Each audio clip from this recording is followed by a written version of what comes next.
পুত্রবধূর জন্য শাশুড়ির খেদমত করা জায়েজ কি না? মৃত স্বামীর জান্নাতি স্ত্রী হওয়ার জন্য কিভাবে আমল করা যেতে পারে? সন্তানের নাম ধরে স্বামী তার স্ত্রীকে ডাকতে পারবে কিনা? যৌতুক নিয়ে বিয়ে করলে স্বামী স্ত্রী যতবার সহবাস করবে সেগুলো হারাম হবে। বর্তমানে প্রচলিত ছোট্ট বাচ্চার মুখে ভাত এই অনুষ্ঠান করা যাবে কি না? ডিপিএস করা কি যাবে? ডিপিএস এর যদিও লাভ দেয়, দাঁড়িয়ে পানি পান করার ইসলামী দৃষ্টিভঙ্গি কি কিস্তিতে পণ্য দেওয়া সুদ হবে কিনা? ফাহাদ ফাতেমা আপনি জানতে চেয়েছেন মৃত স্বামীর জান্নাতি স্ত্রী হওয়ার জন্য কিভাবে আমল করা যেতে পারে। খুবই গুরুত্বপূর্ণ প্রশ্ন। আপনার মৃত স্বামীকে আপনি মিস করতে চান না, তার জান্নাতি স্ত্রী হওয়ার জন্য আপনি একজন আদর্শ ইমানদার হওয়া উচিত এবং কোরআনে কারিমে আল্লাহ রাব্বুল আলামিন একসঙ্গে যথাসম্ভব 28 বা 29 পারার দিকে সূরা তাহরিম বা এরকম কোনো একটা সূরার শেষের দিকে এসে 4 জন নারীর কথা বলেছেন। 2 জন নারী জাহান্নামী, 2 জন জান্নাতি। জান্নাতি নারীদের ভিতরে একজন হলেন ফেরাউনের স্ত্রী, আরেকজন হলেন আপনার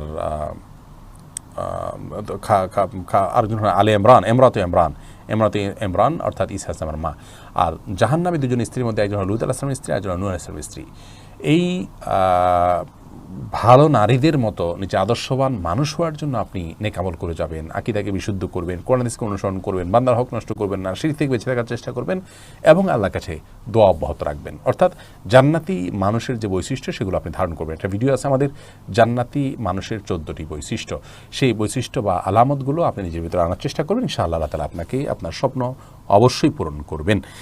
ইকবাল হোসেন আকাশ আপনি জানতে চেয়েছেন সন্তানের নাম ধরে স্বামী তার স্ত্রীকে ডাকতে পারবে কিনা? যেমন সন্তানের নাম রাইসা, স্বামী স্ত্রীকে ডাকলো রাইসার মা এদিকে আসো, এভাবে ডাকা যাবে কিনা? অনেকে বলছে এভাবে ডাকা যাবে না, আপনাকে সঠিক উত্তর জানতে চাই। ইকবাল হোসেন আকাশ কোনো অসুবিধা নেই এভাবে ডাকাতে। আমাদের অনেকেই বলেন যে ধরুন সন্তানের নাম ইকবাল বা রাইসা আপনি যেটি বলেছেন, তো স্ত্রীকে যদি রাইসার মা বলা হয় তার স্ত্রীকে মা বলা হয়ে যাচ্ছে, গুনাহ হয়ে যাচ্ছে। স্ত্রীকে তো আর নিজের মা বলতেছে না, রাইসার মা বলতেছে। নামান আমালবিন নিয়াত, শরীয়তে কে কি উদ্দেশ্যে কোনটা বলেছে সেটা উপর নির্ভর করবে তার সে কর্মের পরিণতিটা। যেহেতু তিনি বলছেন রাইসার মা, অতএব তার মা হতে যাবে কেন? রাইসার মা হতে যাবে, এভাবে বলাতে কোনো অসুবিধা নেই। বরং এভাবে বলাটা আপনার মুসলিমদের একটা সুন্দর কালচার সমূহের মধ্যে থেকে একটি। এরপরে আজিদুল সরকার শান্ত আপনি জানতে চেয়েছেন যৌতুক নিয়ে বিয়ে করলে স্বামী স্ত্রী যতবার সহবাস করবে সেগুলো হারাম হবে। কথা ফালতু কথা এবং অনর্থক কথা, ইসলামের নাম এই ধরনের অযৌক্তিক কথা আমাদের বলা থেকে বিরত থাকা উচিত। আল্লাহ আমাদেরকে হেদায়েত দান করুন। যৌতুক নেওয়া এটা হারাম। কোনো স্বামী যদি যৌতুক নেন তিনি অপরাধ করেছেন, কিন্তু তাই বলে যতবার সহবাস করবেন ততবার অপরাধী হবেন বিষয়টি সেরকম নয়। এটি স্বতন্ত্র হারাম, এর কারণে আল্লাহর কাছে এমনি অপরাধী হবেন তিনি। কিন্তু এখানে সহবাসের বিষয়টিকে রিলেটেড করা বা এটাকে সম্পৃক্ত করা এখানে এটা অনুচিত, এটা মন গড়া। ইসলামের নামে মন গড়া কোনো কিছু বললে তার জন্য জাহান্নাম অবধারিত হাদিসে সতর্কবাণী রয়েছে। এমা মুক্তাদির আপনি জানতে চেয়েছেন বর্তমানে প্রচলিত ছোট্ট বাচ্চার মুখে ভাত এই অনুষ্ঠান করা যাবে কি না?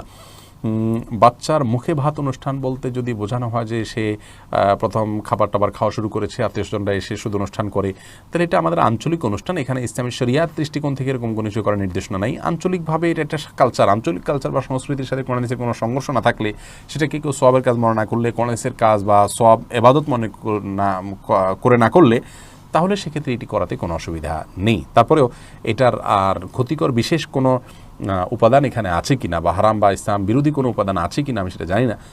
সেটি পুরোটা জানলে আমি এই বিষয়ে চূড়ান্ত কথা বলতে পারতাম। আমি শুধুমাত্র মৌলিক কথা বললাম।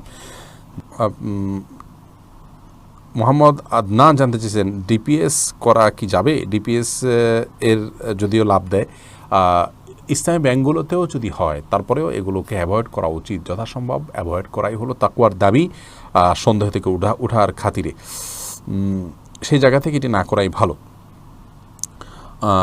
এরপরে এমডি বেলাল আপনি জানতে চেয়েছেন পুত্রবধূর জন্য শাশুড়ির খেদমত করা জায়েজ কি না, ফরজ কি না?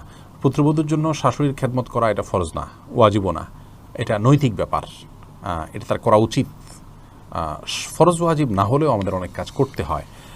তরকারিতে লবণ দেওয়া বা মরিচ দেওয়া এটা ফরজ না, কিন্তু দিতে হয়, নাহলে খাওয়া যায় না। সেই জায়গা থেকে নিজের সাধ্য অনুযায়ী, সামর্থ্য অনুযায়ী শাশুড়ির সেবা করা উচিত। কারণ স্বামী স্ত্রীর মানে আপনার শাশুড়ির সন্তান যিনি আপনার স্বামী, তিনি আপনার কাজে বা পুরো সংসারের কাজে ব্যস্ত এবং তার গোটা জীবন আপনার সংসার উন্নয়নে হয়তো ব্যয় হবে ইনশাআল্লাহ। তো তিনি বাইরে কাজ করছেন, তার দায়িত্ব তার মায়ের সেবা করা। অতএব তিনি যেহেতু বাইরে কাজ করছেন এবং আপনার কল্যাণেও তিনি কাজ করছেন, সেই জায়গা থেকে তার কাজটা আপনার করে দেওয়ার জন্য সাধ্য অনুযায়ী চেষ্টা করা উচিত। আর শ্বশুর শাশুড়ি যারা আছেন তাদেরও মাথায় রাখা উচিত যে অন্যের মেয়ে আপনার সেবা করতে ইসলামের দৃষ্টিকোণ থেকে বাধ্য নন, এটা তার নীতিনৈতিকতার ব্যাপার, শুধুমাত্র বাধ্য নন। অতএব তাকে সেজন্য বাধ্য করা বা এটাকে তার ফরজ ওয়াজিব মনে করা, এটা আমাদের জন্য অনুচিত এবং অন্যায় কাজ।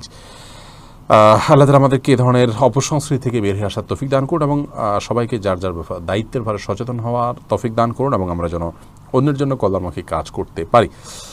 দাঁড়িয়ে পানি পান করার ইসলামী দৃষ্টিভঙ্গি কি জনাব সাইদ আহমদ জানতে চেয়েছেন। ভাই সাইদ, দাঁড়িয়ে পানি পান করা অনুচিত।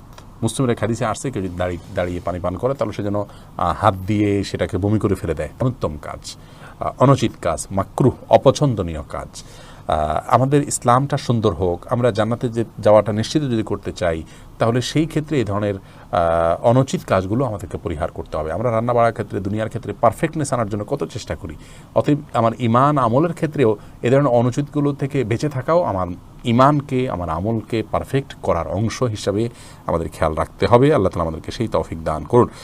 এরপরে যে প্রশ্ন আমি দেখতে পাচ্ছি, তাহলে কিস্তিতে পণ্য দেওয়া সুদ হবে কিনা, এমডি জিহাদ জানতে চেয়েছেন। না, কিস্তিতে পণ্য দিলে সেটা বিক্রি করলে এটা সুদ হবে না। নবী সাল্লাল্লাহু আলাইহি সাল্লামের যুগেও সাহাবায়ে কেরাম অনেকেই কিস্তিতে বিভিন্ন পণ্য কেনা বেচা করেছেন, অতএব এটি সুদ হবে না, এটি জায়েজ আছে ইসলামের দৃষ্টিকোণ থেকে।